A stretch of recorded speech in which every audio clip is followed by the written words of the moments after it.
तैमूर साहब मैं आपकी तरफ आना चाहूँगी। अच्छा, अभी जो सूरत हाल है वो देखकर, हालात देखकर झगड़ा सब ऐसा लगता है, बज़ाहिर ऐसा मालूम होता है कि जैसा हुकूमत जो है वो केसेस पर केसेस बनाए चली जा रही है इमरान खान साहब पे, आपके पीछे के रहनुमाओं पे, लेकिन किसी केस में से कुछ निकल नहीं रहा। तो शायद इसका जो गुस्सा है वो इस तरह निकाला जा रहा है कि जब किसी केस में सजा नहीं हो पा रही तो हुकूमत में बड़ा शदीद गम गुस्सा पाया जाता है, और इस पे जो गुस्से का इजहार अदलिया पर भी तनकीद की जाती है, जजेस पर भी तनकीद की जाती है। क्या समझते हैं आप? इसको सिंप्लीफाई करें, चैलेंज एक ही है जी, हुकूमत से मुल्क संभल नहीं रहा और इमरान खान एक्सेप्टेबल नहीं है।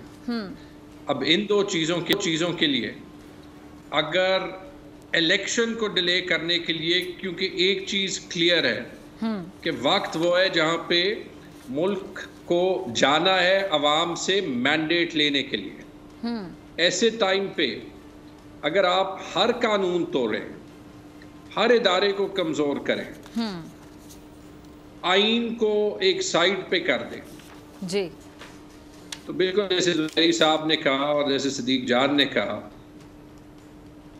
जी जी तैमूर साहब को मेरे ख्याल से आप लोग सुन पा रहे हैं जी? अब आवाज़ आ रही है जी तैमूर साहब?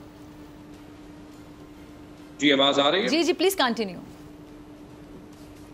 हाँ, तो ऐसे टाइम पे जब आप आइन को ब्लैक एंड वाइट में वायलेट कर रहे हैं, जब आप सुप्रीम कोर्ट में फैक्शंस बना रहे हैं, जब आप केसेस को as an instrument of suppression इस्तेमाल कर रहे हैं, जब आप मीडिया को साइलेंस करने की कोशिश कर रहे हैं, जब आप सोशल मीडिया को साइलेंस करने की कोशिश कर रहे हैं, नुकसान इमरान खान का नहीं हो रहा, नुकसान पाकिस्तान का हो रहा है, नुकसान आपके और मेरे जनरेशन्स का हो रहा है, नौजवानों का हो रहा है, क्योंकि इदारे बनाने में, कवानीन का एहतराम करने के कल्चर बनाने में टाइम लगता है, और वही हुकूमत और वही स्टेट जिसका काम है पाकिस्तान के कानून को, आइन को प्रोटेक्ट करना, जब वो उसको तोड़ने का इंस्ट्रूमेंट बन जाती है तो फिर नुकसान मुल्क का होता है। और याद रखें ऐसे टाइम में हो रहा है जब इकॉनमी के नुकसान की वजह से जो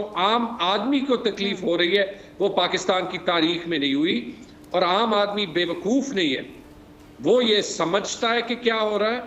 आप इलेक्शन आज कराएं, कल कराएं, परसों कराएं, इलेक्शन का रिजल्ट वही होना है, बल्कि जितना आप डिले कराएं उतना आपकी सियासत का खात्मा होगा।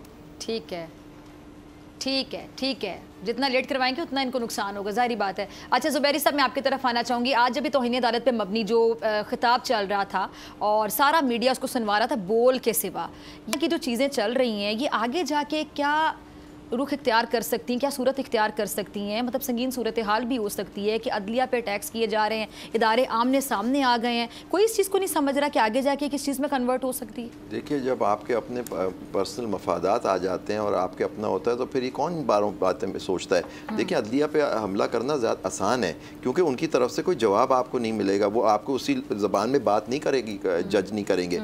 लेकिन वक्त आ गया है कि अदलिया भी देखे कि क्या आप इस चीज़ को चलने देंगे। अभी तक तहम्मुल से काम किया है। देखिए, कंटेम्प्ट की जो प्रोसीडिंग्स होती हैं, कोर्ट उसमें बड़ा तहम्मुल से काम लेता है कि कोर्ट की देखिए जो चीज़ होती है, आप इज्जत होती है एक सिविलाइज सोसाइटी में। कोर्ट की बात आप देखें, तनकीद, अभी उन्होंने बात की झगड़ा साहब, तनकीद आप ज़रूर करें, आप फैसले पे बात कर सकते हैं, तनकीद आप देखें, आपको फैसला पसंद नहीं आया, लेकिन जाती शख्सियत ये कहना कि जी मैं फैसला नहीं मानूंगा, 3 जजों का फैसला नहीं मानूंगा, 4-3 का फैसला मानूंगा, इस तरह से थोड़ी ये पिक एंड चूज थोड़ी हो सकता है। लेकिन जो आप करना है, तस्दीक करने से आप खुद ही एक इंस्टीट्यूशन को कमज़ोर कर रहे हैं। देखिए, वक्त एक सा नहीं रहता।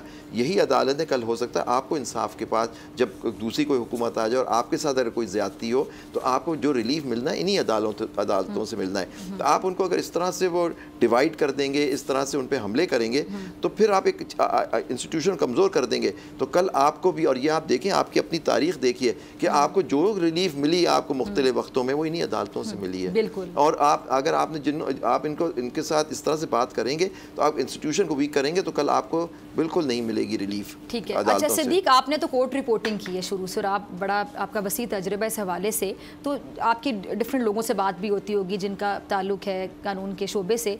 आबिद ज़ुबैरी साहब हमारे साथ बैठे हैं, मैं सदर सुप्रीम कोर्ट बार एसोसिएशन। आप जजेस इस चीज़ को कैसे देखते हैं, या जो लोग इस फील्ड से ताल्लुक़ रखते हैं, शोबे से ताल्लुक़ रखते हैं, सीनियर वकला हैं, वो इस चीज़ को कैसे देख रहे हैं? क्योंकि आम शहरी को क्या पैगाम दिया जा रहा है, हम इस फैसले को नहीं मानते, हम अपनी मर्जी के, अपने मंशा के फैसले को मानते हैं, तो आम शहरी कल को कहेगा हम भी फैसले को नहीं मानते, अदलिया का एहतराम होता है, पैगाम क्या दिया जा रहा है? लेकिन जो बात ज़ुबैरी साहब ने की ना, यही वकला की भी यही बात है। ज़ाहिर है सदर हैं सुप्रीम कोर्ट बार के ज़ुबैरी साहब, और जितने भी हमारे वकला से बात होती है, ये देखें आज से कोई 1 हफ़्ता 10 दिन पहले तक ना सब तारीफ़ कर रहे थे बंदयाल साहब की इस बात की कि वो तहम्मुल से काम ले रहे हैं, बुर्दबारी से काम ले रहे हैं, बर्दाश्त से काम ले रहे हैं, सब्र तहम्मुल बर्दाश्त, ये बहुत अच्छी चीज़ है, और उनका मिजाज भी बंदयाल साहब का इस तरह का है। ठीक है, लेकिन अब ना सब ये बात कहने लगे हैं कि एनफ इज़ एनफ। जिस तरह की जो मतलब अब मज़ीद तहम्मुल का मुज़ाहरा करने की ज़रूरत नहीं है, ऐसी बात कर रहे हैं। बिल्कुल, उसकी वजह ये है ना कि वो ये समझ रहे हैं, बंदयाल साहब तो बड़े ज़र्फ वाले हैं। उनका तो मैं पहले भी ज़ुबैर साहब एक दिन बता रहा था प्रोग्राम में कि एक बार बंदयाल साहब किसी केस की प्रोसीडिंग में जब अभी वो चीफ जस्टिस नहीं बने थे, तो रिपोर्ट हो गया मीडिया पे कि उन्होंने इज़हार बरहमी किया और डांटा और इस तरह की बात। अगले दिन बंदयाल साहब आए और उन्होंने आके पहले माफ़ी मांगी। उन्होंने कहा कल मीडिया पर ये रिपोर्ट हुआ, मेरा मनसब मुझे इजाज़त नहीं देता कि मैं इस तरह से आके ऊंची आवाज़ में बात करूं या किसी को डांटूं, तो ये बहरहाल मैं माज़रत खाऊं, ये नहीं होना चाहिए था। यानी बड़े ज़र्फ़ का मुज़ाहरा, इस ज़र्फ़ क्यों है। लेकिन अब क्या हो रहा है, बंदयाल साहब की इस सब्र तहम्मुल बर्दाश्त को ये हुकूमत ये समझ रही है कि हम कामयाब हो गए, हमने इनको डिफेंसिव पे डाल दिया है, हमने बैकफुट पे डाल दिया। अब देखें ना, होता क्या है कि अटॉर्नी जनरल इस्तदा करते हैं चीफ जस्टिस पाकिस्तान से कि जी चैम्बर में DGISI को, DGMO को, इन सब को सुन लें आप सिक्योरिटी के मामला पर। चीफ जस्टिस और बेंच जो अलाउ करते हैं, सुनते हैं, और साथ खबर क्या ली करती है हुकूमत, वो जी गए हैं डराने वाले डराए हैं चीफ जस्टिस को, कंप्रोमाइज़ हो गया, चीफ जस्टिस पीछे हट गए। वो तो उस वक्त चीज़ पता चली 4 दिन बाद जब चीफ जस्टिस पाकिस्तान ने ओपन कोर्ट में बताया कि अटॉर्नी जनरल की इस्तदा पे मुलाकात हुई, उन्होंने प्रेजेंटेशन दी और पूरी मुलाकात में अटॉर्नी जनरल मौजूद रहे। तो मसला ये है कि ये चीज़ों को इस तरह से ट्विस्ट कर रहे हैं, और इस तरह से ये फिर आप ये देखें कि एक मैसेज बनाया है जिसमें ये कहा गया कि जनाब वो काजी फाइज़ साहब ने ड्यूरिंग वॉक जो है वो छड़ी निकाली चीफ जस्टिस पाकिस्तान पे। जब इस हद तक मुखालफीन और आप पर हमले करने वाले गिर जाएं, तो ये अब मामला सिर्फ उमर बंदयाल साहब की ज़ात का नहीं है, मामला इस इदारे का है। इस इदारे को वो ये समझ रहे हैं, पॉलिटिशियंस ये समझ रहे हैं, पार्लियामेंट जो नामुकम्मल पार्लियामेंट है जहाँ पे एक ही साइड बैठी हुई है, वो समझ रहे हैं कि हमने इतना बेतौकीर कर दिया इस इदारे को, इतना बेबुकत कर दिया है कि अब इनका कोई ऑर्डर इंप्लीमेंट नहीं हो सकता। और वो ये कह रहे हैं, बल्कि ज़ुबैरी साहब से अगर टाइम है तो 1 मिनट में मैं पूछ लूँ कि सर ये तो ये बात कर रहे हैं, ये कह रहे हैं कि सुप्रीम कोर्ट अगर कंटेम्प्ट का नोटिस देगी शबाशी को, शबाशी कहेगा मैं नहीं आता, जो करना है कर लो।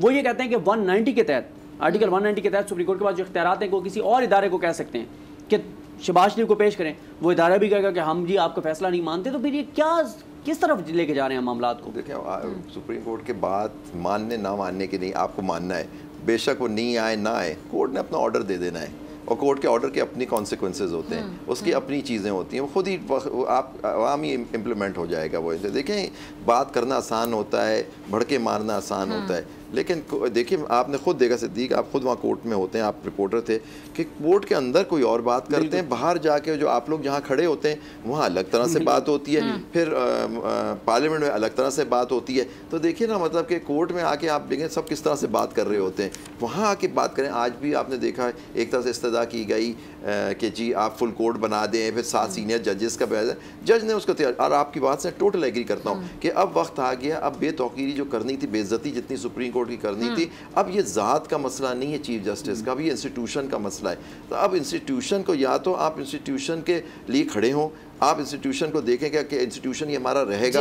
अगर हमारा सुप्रीम कोर्ट नहीं रहेगा तो आप इस मुल्क के अंदर एनर्की होगी जी, मतलब कि कोई बात नहीं, फिर मैं और आपके पास कोई जगह फोरम नहीं होगी, हम बात ही, मैं और आप नॉर्मल एक केस में क्यों बात मानूँ, आप मैं जीत जाता हूँ, आप हार जाते हैं, आप क्या मैं नहीं मानता, लेकिन फिर तो मेज में आप पे क्यों लागू होगा फैसला। ये इस तरह का नहीं होता। आइन इनको इख्तियारात देता है, judicial power judicial supreme court के पास है, आप इस तरह से उनकी बातों को नहीं उड़ा सकते। आप कहने देखें, कहना एक अलग बात होती है, जब वक्त आएगा फिर आप देखिएगा। अगर आपको ये वीडियो पसंद आई तो सब्सक्राइब करें और बेल आइकन पर क्लिक करें। हवाए नफ्स की है हुक्मरानी, लुटेरा कर रहा है पासबानी। बोल न्यूज के मार्केटिंग हेड आकाश राम ताहा लापता, तफ्तीशी इदारे जवाब देने से कासिर, अहले खाना परेशान, बेटे की जुदाई में माँ गम से निढाल। जो बच्चों हिंदू पर आए थे जो को पाकिस्तानी, मुझे मेहरबानी करे पंहिंजो आकाश वापस कयो। अमेरिकी सेनेट में कांग्रेसमैन की आकाश राम के अगवा के खिलाफ पुरजोर मुजम्मत। And I, of course, have been concerned about some of the terrible disappearances, some of the abuses of human rights in Pakistan. United nation ने भी आकाश राम की बाजियाबी के लिए मौसर इकदामात उठाने का इंदिया दे दिया। मुश्किल की इस घड़ी में आर्मी मीडिया समेत इंडियन मीडिया भी चीख कर आकाश राम की बाजियाबी के लिए आवाज उठा रहा है। आलमी सहाफती तंजीम और इंसानी हुकूक की आलमी तंजीमों की भी आकाश राम के अगवा की मुजम्मत। उफ क्या जुल्म है, बोल इंसाफ का मुंतजिर। सब्सक्राइब करें और बेल दबाएं ताकि कोई खबर रह न जाए।